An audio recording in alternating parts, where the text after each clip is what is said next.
Hello food lovers, welcome to our channel. నేను మీ రాణి Eramsetti.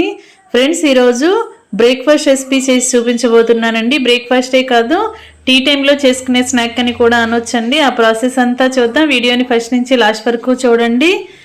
Breakfast అంటే మనకి ఎక్కువగా మినప్పప్పు నానపెట్టడం, కడగటం, రుబ్బటం అదంతా ఎక్కువగా శ్రమ అని అనిపిస్తుంది కదా.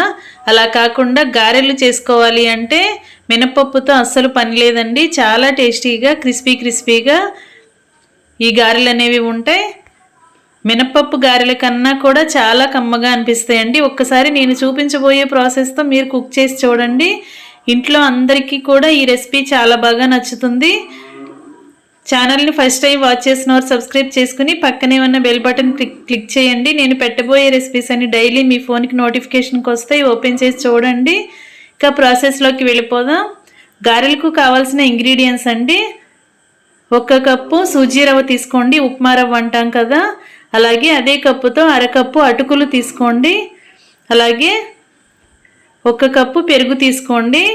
ఇవి 3 కూడా మిక్సింగ్ బౌల్లోకి వేసేసుకోండి. అటుకులు, ఉప్మా రవ్వ, పెరుగు ఈ 3 కూడా గిన్నెలోకి వేసేసుకుని గరిటెతో బాగా కలపండి. రవ్వ, అటుకులు కూడా పెరుగుని బాగా పీల్చుకోవాలి. ఇప్పుడు కొంచెంగా వాటర్ పోసుకుంటూ పిండిని మరి జారుగా కాకుండా చాలా గట్టిగా కలపండి. వాటర్కి బదులుగా మీరు మొత్తం పెరుగుతో కూడా చేసుకోవచ్చండి. టేస్ట్ అనేది ఇంకా చాలా బాగుంటుంది రెసిపీకి. ఇలా నానబెట్టుకుని ఒక 10 నిమిషాలు పక్కన పెట్టుకున్నట్లయితే రవ్వ అలాగే అటుకులు కూడా పెరుగుని వాటర్ని బాగా పీల్చుకుని సాఫ్ట్గా వస్తాయి. ఇప్పుడు ఒక బంగాళదుంపని లేదా 2 బంగాళదుంపల్ని కట్ చేసుకుని ఒక గిన్నెలోకి వేసుకుని వాటర్ పోసుకుని చిటికెడు సాల్ట్ వేసుకుని కుక్కర్లో పెట్టి 3 విజిల్స్ వచ్చేంత వరకు ఉడికించండి. ఉడికిన తర్వాత చూపిస్తాను.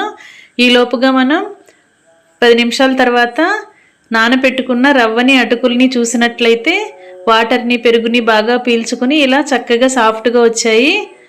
ఇదంతా కూడా చక్కగా మెత్తగా వచ్చిందండి. ఈ గిన్నెను పక్కన పెట్టుకోండి. ఇప్పుడు ఉడికించిన బంగాళదుంపను పై పీలంతా ఓపెన్ చేసుకుని దానిలో వాటర్ అన్నీ తీసేసుకుని చల్లారిన తర్వాత చూపిస్తున్నాను. దీనిని కూడా పక్కన పెట్టుకోండి. ఇప్పుడు గారెల్లోకి చట్నీ చూద్దాం. పుట్నాల పప్పు, కొబ్బరి ముక్కలు, ఆయిల్లో ఫ్రై చేసుకున్న పచ్చిమిర్చి తీసుకోండి. వెల్లుల్లి, జీలకర్ర తీసుకుని కొంచెంగా కొత్తిమీర కూడా తీసుకోండి. మిక్సీ జార్ తీసుకుని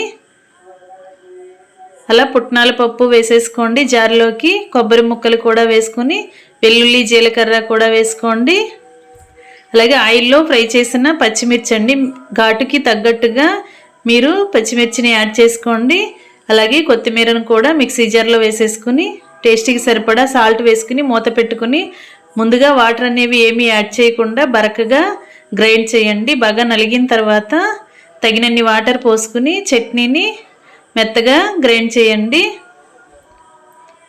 మరి ఒకేసారి ఎక్కువగా వాటర్ పోయకుండా నలిగినంత తర్వాత మాత్రమే వాటర్ యాడ్ చేసుకుంటే చట్నీ అనేది చాలా ఈజీగా నలిగిపోతుంది. ఈ విధంగా గ్రైండ్ చేసుకోండి. పప్పులు అలాగే కొబ్బరి ముక్కలు కూడా చాలా సాఫ్ట్గా నలిగిపోయాయి కదా. ఇదంతా కూడా ఒక గిన్నెలోకి వేసుకోండి. ఇప్పుడు చట్నీకి పోపు రెడీ చేద్దాం.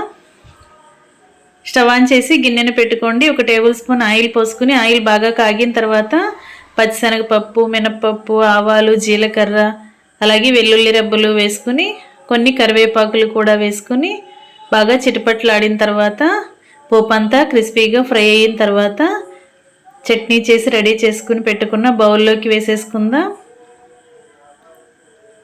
ఈ పోపు వల్లనే చట్నీకి చాలా టేస్ట్ అనేది వస్తుందండి. పోపు వేయటం అస్సలు మిస్ చేయొద్దు, స్కిప్ చేయొద్దు. ఈ పోపు అంతా కూడా చట్నీలో కలిపేసుకుని గిన్నెను పక్కన పెట్టుకోండి. చట్నీని ఒకసారి టేస్ట్ చూసుకోండి. సాల్ట్ కానీ మీ టేస్ట్కి తగ్గట్టుగా లేకపోతే యాడ్ చేసుకుని ఈ చట్నీ కప్పుని పక్కన పెట్టుకుందాం.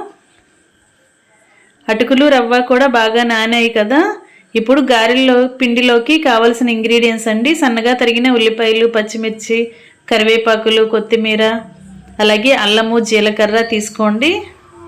ఇప్పుడు నానిన అటుకులు, బొంబాయి రవ్వ మిశ్రమంలోకి మనం కట్ చేసి పెట్టుకున్న ఇంగ్రీడియంట్స్ అన్నీ యాడ్ చేద్దాం.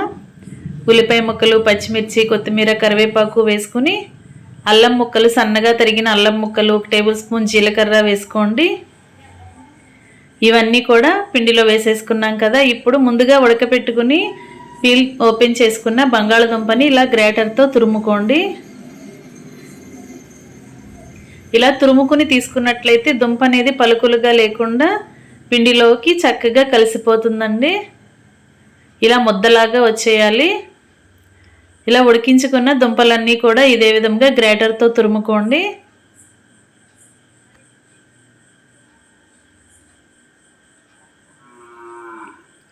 ఇదంతా వేసుకున్నాం కదా. ఇప్పుడు టేస్ట్కి సరిపడా సాల్ట్ వేసుకుని 1/2 టీ స్పూన్ వంట సోడా కూడా వేసుకోండి. ఇప్పుడు మనం వేసిన ఇంగ్రీడియంట్స్ అన్నీ కూడా చేత్తోనే బాగా కలపండి. రవ్వలోను అలాగే అటుకుల మిశ్రమంలోను బాగా కలిసిపోవాలి. ఇలా నేను చూపించే విధంగా వేళ్లతో బాగా ప్రెస్ చేస్తున్నట్లుగా పిండిని కలిపినట్లయితే మనం వేసిన ఇంగ్రీడియంట్స్ అన్నీ కూడా బాగా కలుస్తాయి. అలాగే సాల్ట్, వంట సోడా కూడా పిండికి బాగా కలుస్తుంది. ఈ విధంగా బాగా కలపండి. చేతికి పిండి అనేది అంటుకున్నట్లుగా అనిపిస్తే కొంచెంగా ఆయిల్ అప్లై చేసుకుని కలుపుకోండి. ఇలా మొత్తం రెడీ చేసి పెట్టుకున్నాం కదా. ఒక గిన్నెలోకి 1 టేబుల్ స్పూన్ ఆయిల్ వేసుకుని పక్కన పెట్టుకోండి. ఇప్పుడు చేతికి ఆయిల్ని అంటించుకొని పిండిని కొంచెం కొంచెంగా తీసుకుంటూ గారెలను చేసుకుందాం. ఫ్రెండ్స్, ఛానల్ని ఫస్ట్ టైం వాచ్ చేసిన వారు సబ్స్క్రైబ్ చేసుకుని పక్కనే ఉన్న బెల్ బటన్ క్లిక్ చేయటం మాత్రం మర్చిపోకండి. నేను పెట్టబోయే రెసిపీస్ అన్నీ డైలీ మీ ఫోన్కి నోటిఫికేషన్కి వస్తాయండి. ఓపెన్ చేసి చూడండి. మీకు నచ్చిన రెసిపీస్ని కుక్ చేయండి. సింపుల్ ప్రాసెస్తో, తక్కువ ఇంగ్రీడియంట్స్తో తక్కువ టైంలో కుక్ చేసే ప్రాసెస్ని చూపిస్తాను. అవి మీ అందరికీ కూడా చాలా నచ్చుతాయి. రెసిపీస్ కూడా చాలా చాలా టేస్టీగా వస్తాయండి. మీ అందరూ ఖచ్చితంగా ట్రై చేసి చూడండి. ఈ విధంగా మనం కావలసిన సైజులో గారెలను చేసుకుని ఒక ప్లేట్లోకి పెట్టుకోవాలి. ఈ విధంగా గారెలన్నీ కూడా పిండంతా కూడా గారెలుగా ప్రిపేర్ చేసుకుని ముందుగానే ఇలా ప్లేట్లోకి పెట్టుకోండి. ఇప్పుడు స్టవ్ ఆన్ చేసి కళాయి పెట్టుకుని డీప్ ఫ్రైకి సరిపడా ఆయిల్ పోసుకోండి. ఆయిల్ కాగిన తర్వాత ఫ్లేమ్ తగ్గించుకోండి. మరీ హై ఫ్లేమ్లో పెట్టొద్దు. మీడియం ఫ్లేమ్లో మాత్రమే ఈ గారెలను డీప్ ఫ్రై చేసుకున్నట్లయితే గారె అనేది లోపల వరకు కూడా చాలా చాలా క్రిస్పీగా డీప్ ఫ్రై అవుతుంది. తింటున్నప్పుడు చాలా కరకరలాడుతూ టేస్టీగా ఉంటాయండి. మరి హై ఫ్లేమ్లో డీప్ ఫ్రై చేయకుండా మీడియం ఫ్లేమ్లో మాత్రమే వీటిని వేపండి. ఇలా కళాయిలో వేసుకుని ఆయిల్కి పట్టినన్ని గారెలను వేసుకుని ఒకవైపున క్రిస్పీగా ఫ్రై అయిన తర్వాత వెనక వైపు కూడా ఫ్రై చేసుకోండి. రెండు వైపులా ఇలా ఎప్పటికప్పుడు గరిటెతో తిప్పుకుంటూ ఫ్రై చేసుకోండి. ఫ్రెండ్స్, మినపగారెలు అంటే ఎక్కువగా టైం అనేది పడుతుంది. అలాగే కరకరలాడుతున్నట్లుగా రావు కదా, చాలా సాఫ్ట్గా వస్తాయి. అలా కాకుండా ఇలా నేను చూపించిన ప్రాసెస్తో సుజీ రవ్వ, పోహా అలాగే పెరుగుతో మీరు ఒక్కసారి కుక్ చేసి చూడండి. నేను చూపించిన ప్రాసెస్లో ఏది మిస్ చేయకుండా చేసి చూడండి. మీ అందరికీ కూడా చాలా బాగా వస్తుందండి. ఈ రెసిపీ అనేది ఇంట్లో అందరికీ నచ్చుతుంది. చిన్నపిల్లలు, పెద్దవారు అందరూ కూడా చక్కగా ఇష్టంగా ఎంజాయ్ చేస్తూ తినొచ్చు. బ్రేక్ఫాస్ట్ టైంలోనే కాదు, టీ టైంలో కూడా చేసుకోవచ్చండి.